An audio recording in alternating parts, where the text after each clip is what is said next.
Quem não se lembra de ter estudado as funções da linguagem, são 6 funções dentro da disciplina de língua portuguesa ou interpretação de texto, linguagens? Pois bem, essas funções foram elaboradas e estudadas, teorizadas pelo linguista russo Roman Jakobson. E hoje nós iremos falar sobre ele um pouquinho, um vídeo bem curto, apenas uma introdução à biografia dele e à sua produção de conhecimento linguístico no quadro Quem Foi?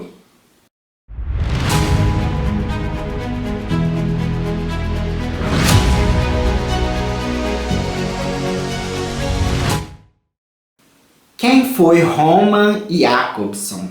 Escreve-se Jacobson, mas é a linguagem russa, a língua russa, então a pronúncia é Roman Jakobson. Um grande estudioso da linguística, um grande propulsor da teoria da linguagem enquanto instrumento de comunicação. Ele pensou muito nessa função comunicativa da linguagem. Ele foi um linguista russo, nascido em 1896, na Rússia, viveu por muito tempo na cidade de Moscou, onde ele fez os seus estudos, onde ele ali então obteve o seu mestrado e o seu doutorado. Primeiramente, o mestrado foi na Universidade de Moscou e depois o doutorado já foi na Universidade de Praga, quando ele passou para essa cidade, Ele participava do Círculo Linguístico de Moscou e depois ele veio a ser um dos fundadores do Círculo Linguístico de Praga, já na Tchecoslováquia, E ele foi de uma família, o pai era químico, os pais russos, em que ele teve uma base de conhecimento muito forte, era uma família bastante erudita, e ele teve contato, então, aí, com a linguagem, com a poesia. A poesia sempre perpassou os seus estudos, ele desenvolveu também alguns estudos dentro da linguagem poética, da linguagem literária, e ele vai ser aí um erudito nas línguas, ele vai falar cerca de 6 idiomas. Então ele começa aí os seus estudos, a sua atuação profissional como professor, como pesquisador da linguística na cidade de Moscou, mas logo por questões políticas, Segunda Guerra Mundial, ele tem que se mudar para Praga, na Tchecoslováquia. Lá em Praga, e também ainda em Moscou, ele faz um discurso contra os nazistas. E aí, com a questão da guerra, invasão da Alemanha, ele tem que ir para a Noruega, em Oslo. E lá, na Noruega, também ele vai sofrer perseguição política e então ele muda para os Estados Unidos. É em Praga onde ele vai começar a estabelecer as suas reflexões sobre o estruturalismo. Eu acho que no livro História do Estruturalismo, do François Doce,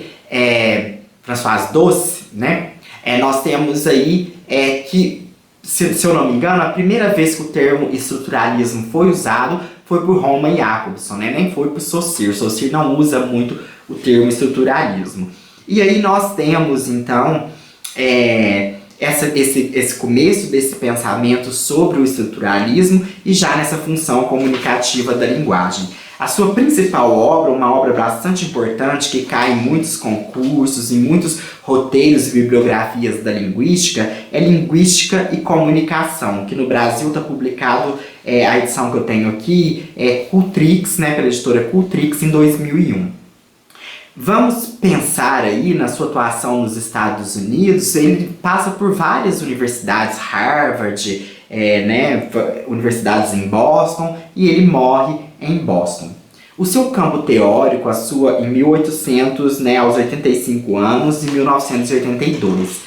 Ele tem aí o seu campo teórico muito marcado, que é mais conhecido, são essas 6 funções da linguagem, em que ele estabelece os 6 elementos da comunicação, o emissor, o receptor, a mensagem, o canal, o código, o referente. Nós temos um vídeo aqui no canal sobre as 6 funções da linguagem, mas é um vídeo muito básico, muito artesanal, lá do começo, não que hoje não seja artesanal, mas esse era ainda mais. E nós temos então aí esses elementos da comunicação.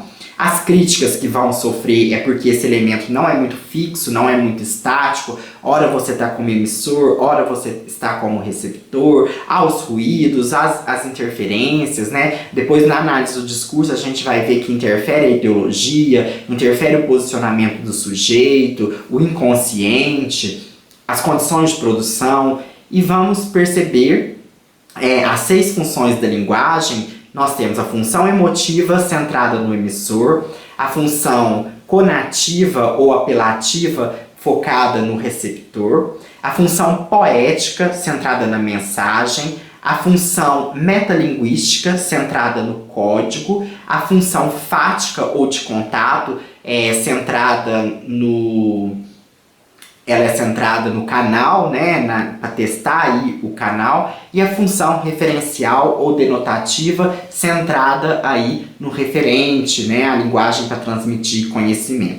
Então foi um linguista muito importante, né, que vem aí também da filosofia russa. Nós tivemos outro grande teórico russo, que não foi um linguista, mas foi um filósofo da linguagem, que foi o Mikhail Bakhtin. Nós temos um vídeo aqui do quem foi Bakhtin. Então a gente vê que essa produção linguística na Rússia, ela está muito fortemente ligada também com a literatura, com o estudo dos literatos russos, né, Dostoiévski e vários outros pensadores da arte literária dentro da concepção, para também estudar os mecanismos linguísticos. E o Jacobson, ele foi muito famoso dentro dessas funções da linguagem, estudando a linguagem como comunicação. Uma das principais funções da linguagem, das principais proposições, objetivos da linguagem, realmente é nos comunicar. Mas não é o único, porque a linguagem é uma atribuição de sentido, uma subjetivação muito grande que há na linguagem, que nos diferencia dos animais. Os animais também se comunicam, mas a atribuição de linguagem específica, estruturada, logicamente, né, e tudo mais, a gente tem dentro da linguagem, dessa capacidade inata do homem de comunicação. E aí a gente estabelece as línguas como código, como sistemas sociais do exercício da linguagem, para possibilitar, né, esse exercício da linguagem. Então Jacobson teve muita contribuição dentro desse campo. Ele é estudado também muito nos cursos de jornalismo, nos cursos de comunicação, mas ficou bastante clichê, né, nos livros didáticos. Sempre o que se conhece, que só se fala de Jacobson, é isso. Precisamos pesquisar mais, né? Você tem aí alguma pesquisa a respeito de Roman Jacobson? Posta aí o site do artigo, posta o site das suas referências, para a gente dialogar e para a gente continuar escrevendo essa história de quem foi Jacobson.